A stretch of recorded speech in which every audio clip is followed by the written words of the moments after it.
Vou ler Provérbios, capítulo 10, versículo 6.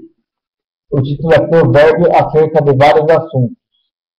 Bênçãos há sobre a cabeça do justo, mas a violência cobre a cabeça dos ímpios, cobre a boca dos ímpios. Bênção, capítulo 10 de Provérbios, versículo 6. Bênçãos